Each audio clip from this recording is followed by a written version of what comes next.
Hare Rama Hare Rama Rama Rama Hare Hare Hare Krishna Krishna Krishna Hare Hare Hare Rama Rama Rama Hare Hare Hare Krishna Krishna Krishna Hare Hare Hare Rama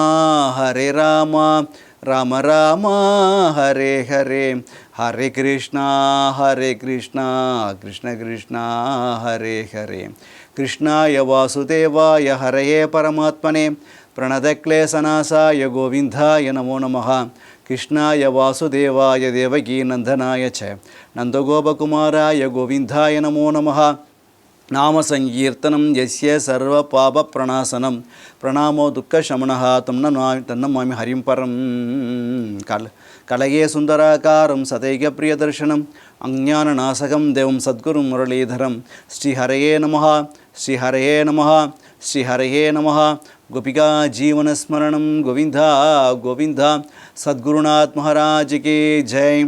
Sai TV நேயர்களுக்கு நமஸ்காரம். ஸ்ரீமத் பாகவதத்தில் பஞ்சமஸ்கந்தத்தில் ஜடபரதர் உபாக்கியானம் பார்த்து கொண்டிருக்கின்றோம். இந்த ஜடபரதர் ஒரு சமயம் காளிக்கோளை பலி கொடுக்குறப்ப காளியே வந்து யார் பலி கொடுத்தாலோ அவளை பலி வாங்கிட்டா. அதுக்கப்புறம் காளி அந்தர்தானம் ஆகிட்டா. அதுக்கப்புறம் ஜடபரதர் வந்து என்ன அப்படின்னாக்க ஒரு மதுசூரில் வந்து உக்காண்டார். உக்காந்ததும் ஒரு சிந்து சமவெளி தேசத்து ராஜா, சிந்து ராஜா, அந்த ராஜா அங்கேருந்து வரான். ரகுகுணன்னு பேர். அந்த ராஜா என்ன பண்ணுறான், அவனை தூக்கிறதுக்கு பல்லக்கு தூக்கிறதுக்கு இன்னும் ஒருத்தர் இருந்தால் சௌக்கியமாக இருக்குமேன்னு தோன்றுறது. உடனே பல்லக்கை கீழே வச்சுட்டு இந்த மதில் மேலே ஜாலியாக உட்காந்துருக்கார் இல்லையா, பார்க்கறது ரொம்ப அழகாக இருக்கார், காலம் கட்டு மாதிரி இருக்கார். இவர் வந்து அவர் நினச்சிக்கிறார், எப்படி வந்து ஒரு காளை மாடு கழுதில் எவ்வளோ கொடுத்தா வெயிட்டு கொடுத்தாலும் தூக்கும், அது இவரும் நல்லா தூக்கார் போல் இருக்கு, நல்லா கட்டு மாஸ்தானா இருக்கார். அவர் தூக்கிட்டு அவர் அழைச்சிட்டு வரலான்னு சொல்லிட்டு அவர்கிட்ட வந்தால் இது மாதிரி ஐயா அப்படின்னு கூப்பிட்டார். திரும்பி கூட பார்க்கல. சாமே அப்படின்னார். பார்த்தார். வரியா, வேலை இருக்குது வரியா, பல்லக்கு தூக்கணும், காசுலாம் கொடுப்பா, சோறு கொடுப்பாங்க, காசு கொடுப்பாங்க, வரியா அப்படியே. அவர் அதுக்கெல்லாம் ஆசைப்படுறவரான்னு அது கூட உட்காந்துருக்காரு. பல்லக்க தூக்கணும் வரியா வந்தார். பேசுவார், மறுப்புலாம் ஒன்று சொல்ல வந்தார். உன்னை தூக்கினார். பல்லக்க தூக்கினதும் கொஞ்சம் தூரம் போனதும் ஜீவாகாரணம் மிக்க அந்த ஜடபரதர் கொஞ்சம் தாண்டி குதிச்சார். அதனால் ரகுகணனுக்கு மண்டிகள் டொட்டேன்னு அடிப்பட்டது. உடனே கத்துறான், ஏண்டா இழைச்சி போயிட்டியா, சளைச்சி போயிட்டியா, வயசாகிடுத்தா, ஒவ்வொருத்தருக்கு பாவம் முடியல போட்டிருக்கு, ஒழுங்காக தூக்கு, ஜாக்கிரதை, நான் ராஜா தெரியும்ல, தண்டனை கொடுத்துருவேன் அப்படின்னார். பதிலுக்கு ஒன்றும் பேசவே இல்லை. அவருக்கு சரீரத்தை மேலே அபிமானமே கிடையாது அவருக்கு. அவர் பாட்டுக்கு போயிட்டுருக்கார். திருப்பி இன்னொருத்த ஒரு எறும்பு சாரி வந்தது. அது வந்ததுக்கப்புறம் திருப்பி ஒரு வாட்டி எகிரி குதிச்சார், தாண்டினார். தாண்டினது இந்த வாட்டி வந்து ரொம்ப அடி பலமாக விழுந்துருது ரகுகணனுக்கு. பார்த்தார், அதாவது ஒரு மகானை வந்து தூக்க வச்சியில் அட்டி, பகவானாக கொடுக்குற அட்டி. இதெல்லாம் சாதுக்களெல்லாம் வேலை வாங்கப்படாது. சாதுக்கள்கிட்ட வந்து இது மாதிரி வந்து கீழ்த்தரமான காரியங்கள்லாம் பண்ண சொன்னீங்கன்னாக்க என்னான்னு கேட்டால் அவள் பண்ணுவா, அந்த காரியத்தை பண்ணுவா, பகவான் பொறுத்துக்க மாட்டான் இல்லையா. சாதுக்களை எனக்கு பரித்ராணாய சாதுனா, அவளை காப்பாது நானே இருக்கேன். அப்படி இருக்கிறப்ப அப்பால் நீ வேலை வாங்கிடுவியா அப்படின்ட்டு பகவான் என்ன பண்ண பனிஷ் பண்ணுவான் இல்லையா. இந்த ஜடபரதர் ஒன்றும் வாயா திறக்கலை, அவர் பாட்டுக்கு நடந்து வந்துகிட்டே இருக்கார். ஆனால் ரகுகணனுக்கு அடி தாங்கம்ல, இருக்கியாடா செத்தியாடா அப்படின்னு கேட்டு என்ன பண்ணுறான் பார், எப்படி வந்து யமதர்மராஜா வந்து தண்டபாண்டி வந்து எல்லாருக்கும் தண்டனையை கொடுப்பானோ அது வந்து அவனுக்கு தண்டனை கொடுக்கறனா இல்லையா பார் அப்படின்னு அங்கேதான் வந்தார். இவர் வந்து நான் நரதேவி அபிமானம் இருக்கிறதுனால, நான் அரசன் அப்படிங்கிற கர்வம் இருக்கிறதுனால, அது மட்டும் இல்லாமல் தான் வந்து பெரிய அறிவாளின்னு அவனே நினச்சிக்கிறான் ரகுகணனே. பண்டிதமானினம் திரஸ்கிருத்தா, பகவானோட அடியர்கள் என்ன பண்ணுறன்னு வெறுக்கிறான். என்ன பண்ணான்னு கேட்டாக்க அபத்தமாக நினச்சிண்டு பகு அபத்தம் பாஷமானம், அபத்தமாக பேசக்கூடிய அந்த ராஜா என்ன பண்ணுறான் அப்படின்னு கேட்டாக்க பிரம்மபூதராக இருக்கக்கூடிய அந்த ஜடபரதத்தை வந்து சர்வபூத சுகிருதாத்மா, எல்லா உயிர்களிடத்துலேயும் பகவானை பார்க்கக்கூடிய, பகவான் ஆத்மஸ்வரூபமாக பார்க்கக்கூடிய, தன்னையும் சரீரமாக பார்க்காம ஆத்மஸ்வரூபமாக பார்க்கக்கூடிய அந்த ஜடபரதரை என்ன பண்ணுறான்னாக்க திட்டுறதுக்கு அடிக்கிறதுக்கு வரான். ஏன்னாக்கா யோகேஸ்வரச்சரியாயாம் அதிவியத வண்ணமதி பகவான் அந்த. ஆனால் பாருங்களேன், இப்படி இது பண்ண கூட அந்த ஜடபாரதர் வந்து பிறந்ததுலேருந்து இந்த க்ஷணம் வரைக்கும் பேசினதே கிடையாது. ரொம்ப ஆச்சரியமான விஷயம். நல்லா கவனிச்செல்லாம் தெரியும் இந்த கதையில், சரித்திரத்தில் என்ன அப்படின்னுட்டா, இந்த ஜடபரதர் அவள் அம்மா அப்பாட்டோட எங்கள் அம்மா அப்பா அப்படிங்கிற வார்த்தை சொன்னதில்லை. காக்கா, குருவி, கிளி, மாடு, நாய் இது கூட சொன்னது கிடையாது.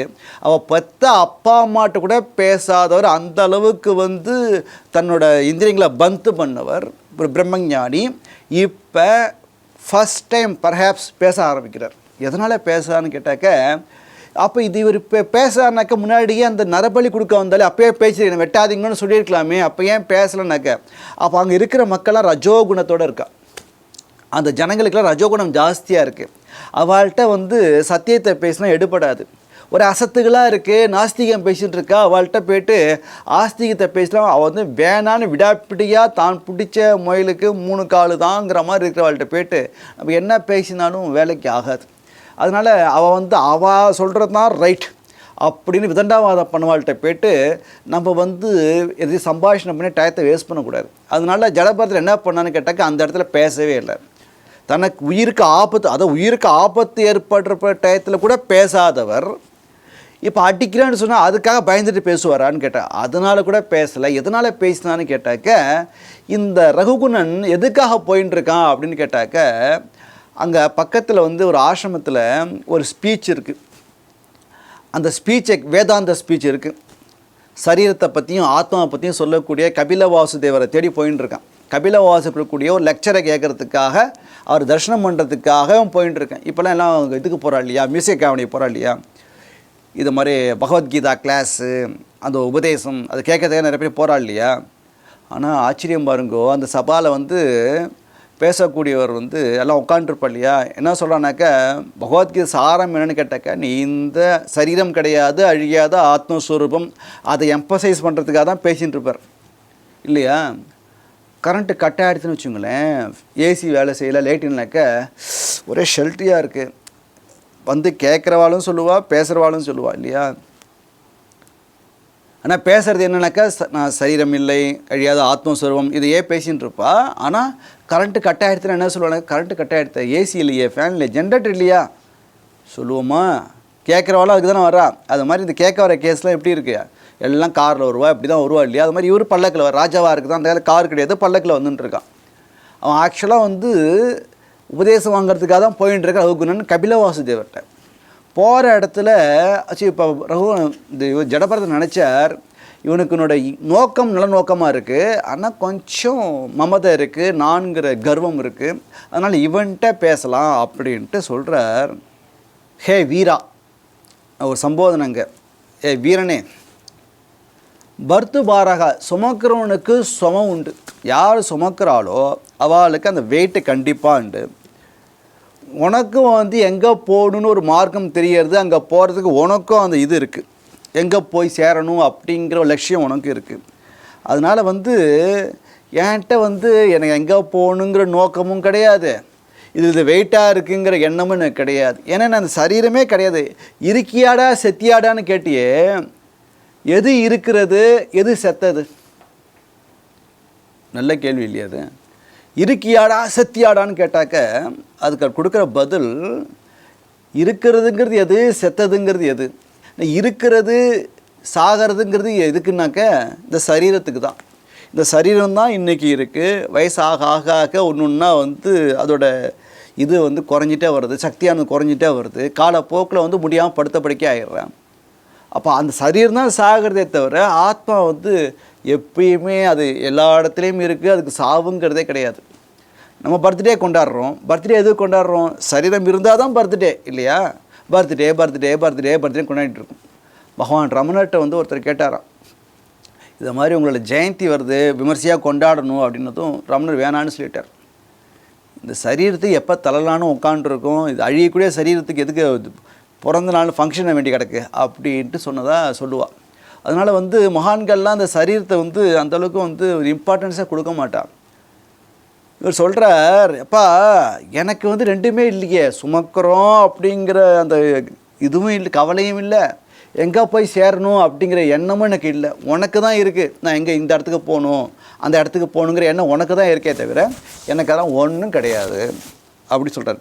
நீ சொன்னியே ஸ்தௌல்யம் கார்ஷ்யம் வியாதியகா சுத்துத்பயம், எனக்கு வந்து நான் பருமனாக இருக்கேன், ரொம்ப மெலிஞ்சு போயிட்டேன், ரொம்ப குண்டாக இருக்கேன், நிறைய நோய் இருக்குமோ, அப்புறம் மனோவியாதிகள் இருக்குமோ, பசி தாகம் பயம் இதெல்லாம் இருக்குமோ, சண்டை விருப்பு கலி இச்சா ஜரா நித்ரா அரதிகை மூப்பு உறக்கம் துக்கம் மன்யுகு அகம் அகங்காரம், அப்புறம் கோபம் மத சூச்சகா மதம் நாங்கிற மதம் கவலைகள், இதெல்லாம் வந்து யாருக்குன்னு கேட்டால் இப்போ சொன்ன அத்தனை விஷயங்களும் பருமனாக இருக்கிறது, மெலிவாக இருக்கிறது, நோய் இருக்கிறது, மனோவியாதி இருக்கிறது, பசி தாகம் தூக்கம் நான்கிற மதம் அகங்காரம், இதெல்லாம் யாருக்குன்னு கேட்டாக்க யார் இந்த சரீரம் நான் நினச்சிட்டு இருக்காளோ அவளுக்கு தான். எனக்கு அதெல்லாம் ஒன்றும் கிடையாது. மேனே சந்தி, எனக்கு இதெல்லாம் ஒன்றும் கிடையாது. நான் குண்டாக இருக்கேனா மெலிசாக இருக்கேனா, எனக்கு பசி இருக்கா தாகம் இருக்கா தூக்கம் இருக்கா மமதை இருக்கா மானவ மனம் தெரியறதா, இதெல்லாம் எனக்கு ஒன்றும் கிடையாதுப்பா.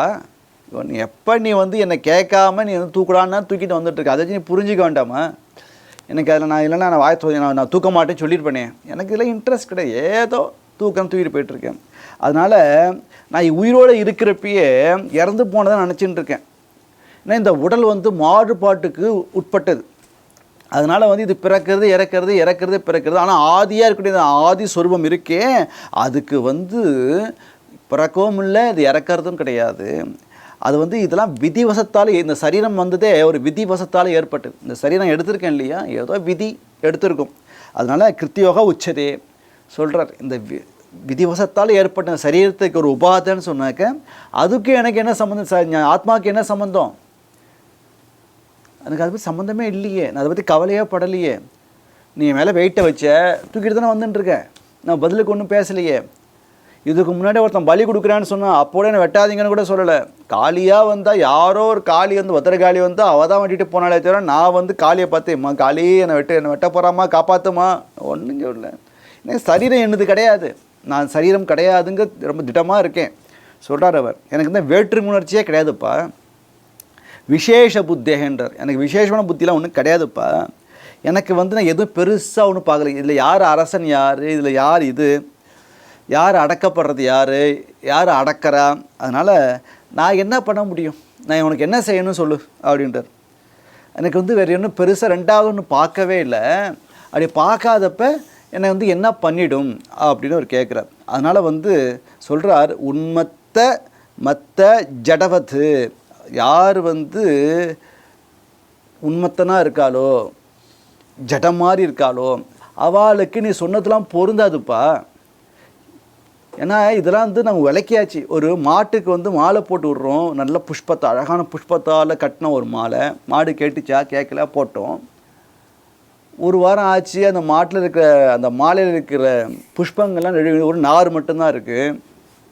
அதுக்காக மாடு வந்து நாரை காட்டு அசிங்கமாக இருக்குது, இதனால் பூ முன்னாடி பூ இருந்தது பூவே இல்லை காட்டுங்க அப்படியே மாடு சொல்லித்தா.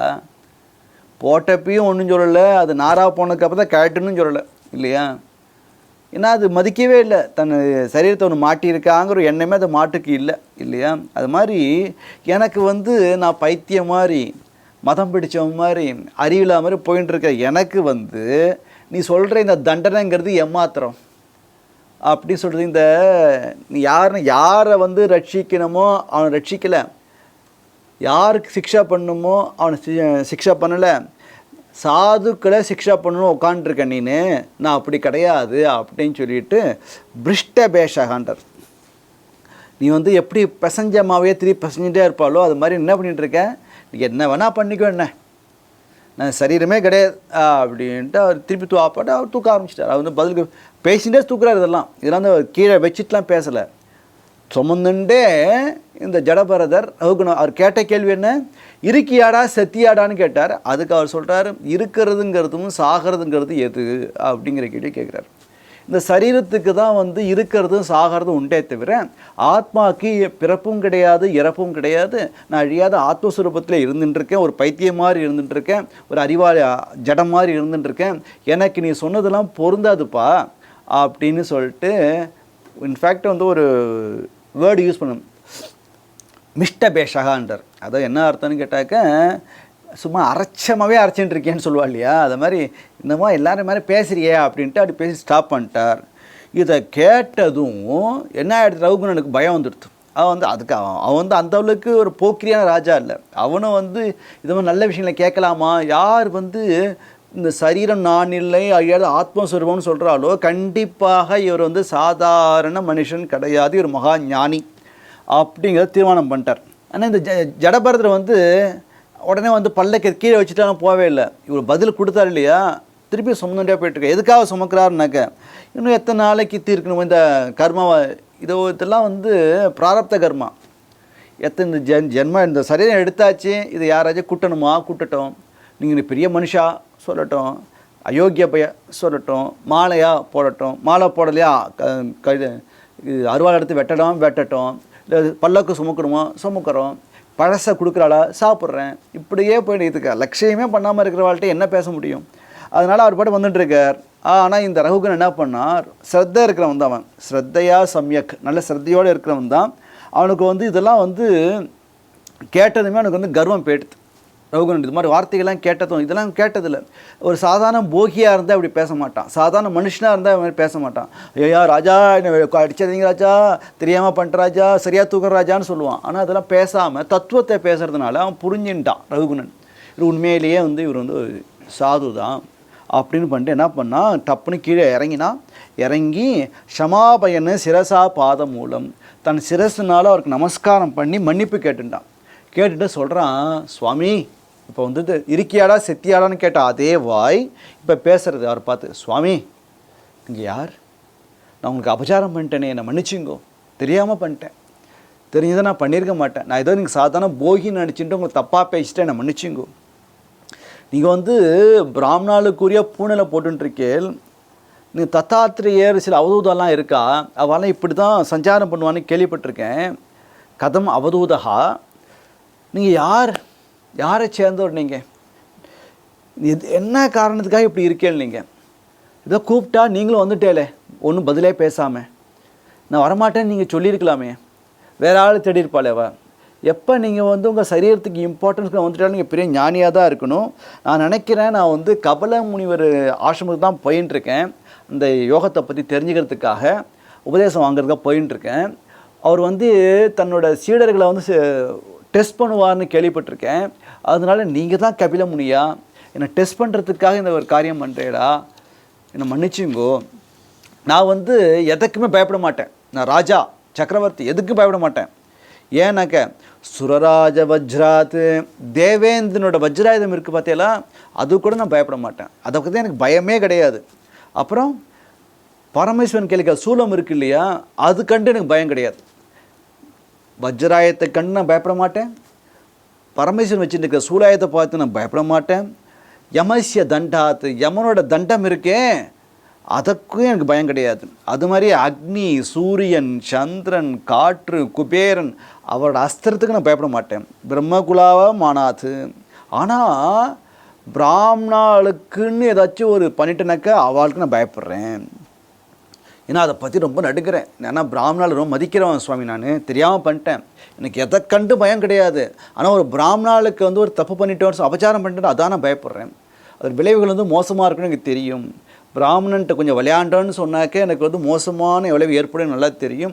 எதை பற்றியும் கவலை பண்ண, யமன்ட்டையும் பயப்பட பயம் கிடையாது, சிவன்ட்டையும் பயம் கிடையாது, இந்திரன்ட்டையும் பயம் கிடையாது, வாயு அக்னி பஞ்சபூதங்கள்ட்டையும் எனக்கு பயம் கிடையாது. ஆனால் ஒரு பிராமணருக்கு அபச்சாரம் பண்ணுறது எனக்கு பயம், தெரியாமல் பண்ணிட்டே நான் மன்னிச்சுங்கோ.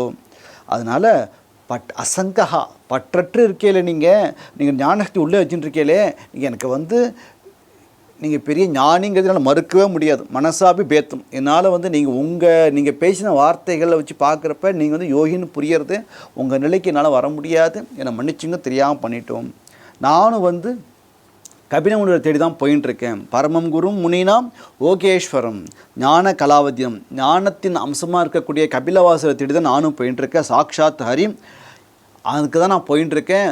கும்பிட போனதே குறுக்க வந்தாப்புல நீங்களே வந்துட்டே நீங்கள் சொல்லுங்கோ, நீங்கள் தான் அந்த கபிலவாசி தேவரா, நீங்கள் தான் அந்த வேறு ரூபத்தில் இருக்கீங்களா, அதனால உலகத்தை காப்பாற்றுறதுக்காக பல வடிவத்தில் மகான்கள் உருவானு கேள்விப்பட்டிருக்கேன், அதுமா நீங்கள் வந்திருக்கீங்களா, நான் வந்து இல்லற வாழ்வையில் வந்து அதுலேயே பிடிமானம் வச்சுன்னு வாழக்கூடியவன், அறிவில்லாத அந்த புத்தி அந்தகா புத்தி, என்ன வந்து எனக்கு இதே கிடையாது, அறிவே கிடையாது, அதனால் எனக்கு வந்து நீங்கள் இது மாதிரி வேஷத்தில் இருந்தால் எப்படி புரிஞ்சிக்க முடியும், நான் பார்த்ததெல்லாம் எல்லாம் போலியான ஆசாமிகள் தான் பார்த்துட்டு இருந்தேன், அவளோட பேசி பேசி பேசி பேசி ராஜாவை வந்து மிரட்டி மிரட்டி மிரட்டி அப்படியே பழக்கமாகிடுது, யோகிகள்லாம் அவ்வளோ தரிசனம் பண்ணதில்லை, இன்றைக்கி தான் நான் தரிசனம் பண்ணுறேன், என்னை மன்னிச்சிங்கோ, தயவு செஞ்சு என்னை மன்னிச்சிருங்கோ, ஏன்னா எனக்கு வந்து இதே இப்போ உங்கள் தோலை பல்லக்கு வச்சா இல்லையா, அதை மாதிரி பல்லக்கு என் தோலை வச்சா நான் சத்தம் போடுவேன், ஏன்டா வச்சேன்னு கேட்பேன், நான் என்னென்ன இவன் நினச்சியா, என்ன வேலைக்காரன் நினச்சியா அப்படின்னு நான் பேசுவேன், ஆனால் நீங்கள் பேசவே இல்லையே, அதுலேருந்தே வந்து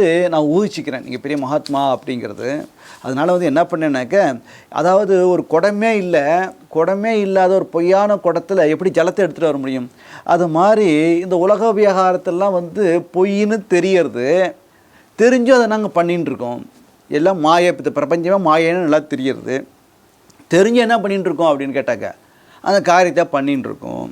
ஏன்னாக்க ஒரு பாத்திரத்தில் அரிசி, அதில் வந்து ஜலத்தை போட்டு அந்த அரிசியை நல்லா அலம்பி அந்த ஜலத்தை வந்து ஒரு அடுப்பு மேலே வைக்கிறோம், கீழே வந்து விறகு வச்சு அந்த அடுப்பை மூட்டுறோம், அந்த நெருப்பானது பாத்திரத்தை சுடுறது, பாத்திரத்தை சுடுறதுனால உள்ளே இருக்கக்கூடிய தண்ணி கொதிக்கிறது, தண்ணி கொதிக்கிறதுனால உள்ளே போட்ட அரிசியானது சாதமாக வேகிறது, அந்த சாதத்துக்கும் இந்த நெருப்புக்கும் சம்பந்தம் இல்லை, இருந்தாலும் அந்த சாதமானது வேகிறது. ஏதோ ஒரு கேள்வி, அபத்தமாக ஒரு கேள்வி கேட்குறான், அது மாதிரி இந்த சரீரம் வந்து இந்த ஜீவனுக்கு வந்து என்னன்னாக்க இந்த தேகம், இந்திரியம், இந்த பிராணன் இதிலெல்லாம் சேர்க்கை இருக்கிறதுனால அதனால் தாபம் இவனாக வந்து ஒரு கொஸ்டின் கேட்குறான், என்ன கேட்குறான்னாக்க, எப்படி வந்து அரிசிக்கும் நெருப்புக்கும் சம்மந்தம் இல்லை, ஆனால் நெருப்பு வந்து பாத்திரத்தை அடித்து பாத்திரத்தில் உள்ளே இருக்கக்கூடிய ஜலத்தை வந்து கொதிக்க வைக்கிறதுனால அந்த கொதியலில் வந்து அந்த அரிசியானது சாதமாக மாறுற மாதிரி இந்த ஜீவனும் இந்த இந்திரியங்கள் மனசு பிராணன் இதில் சேர்ந்துண்டு தனக்கு ஏற்படக்கூடிய ஆபத்துகள் சரீரத்துக்கு ஏற்பட்டால் கூட தனக்கு தான் ஏற்பட்டது அப்படிங்கிற ஒரு சிரமத்துக்கு போய்டுறது, தாபம் ஏற்படுறது. மன்னன்கிறவன் எப்படி இருக்கான்னு கேட்டாக்க எல்லாரையும் அடக்கி ஆள்றவனாக இருக்கான், அந்த பகவானை வந்து ஆராதனை பண்ணால் பாபங்கள் போகும்னு தெரியும், அதனால் வந்து அது பண்ணி பகவானை ஆராதனை பண்ணி அந்த பாவத்திலேருந்து விடுபட்டுக்கிறான். வேலைக்காரர்லாம் அப்படித்தான், அதனால் தீனபந்து ஆர்த்தபந்தோஹோ அப்படின்றான் ரகுநாத் சொல்கிறான், ஹே தீனபந்து, நான் வந்து உங்களுக்கு உங்களை அவமானப்படுத்திட்டேன், உங்களை சிரமப்படுத்திட்டேன், ஆக்சுவலாக நீங்கள் தான் இந்த சிபிகையில் இந்த பல்லக்கில் உட்காந்துட்டுருக்கணும், நான் உங்களை தூக்கியிருக்கணும், அதை விட்டுட்டு நான் வந்து உங்களை தூக்க வச்சுட்டேனே, ஒரு பெரிய மகாத்மாவுக்கு அபச்சாரம் பண்ணிட்டேனே, என்னை மன்னிச்சிங்கோ, அதனால் வந்து இந்த பாவத்தை போகிறதுக்கு நான் என்ன செய்யணும் அதை நீங்கள் சொல்லுங்கோ, என் மேலே நட்பு பார்வையை செலுத்துங்கோ. அம்ஹாரம் தரகே மைத்ரி திருஷம், மைத்ரினாக்க ஒரு நல்ல நட்போட ஒரு பார்வையோட இந்த பாவம் எனக்கு எப்படி போகுமோ அதுக்கான ஒரு விமோச்சனத்தை சொல்லுங்கோ அப்படின்னு கேட்குறாரு.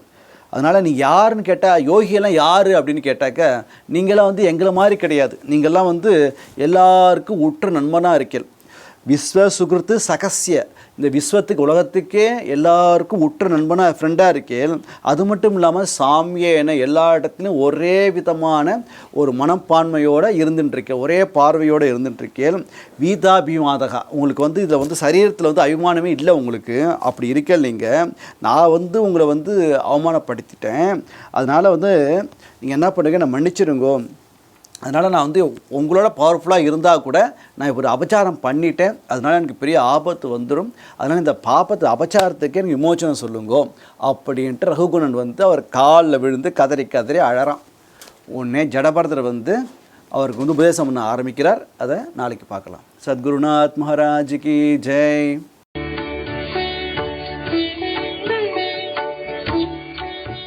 தமிழில் முதல் பக்தி சேனல் சாய் டிவி.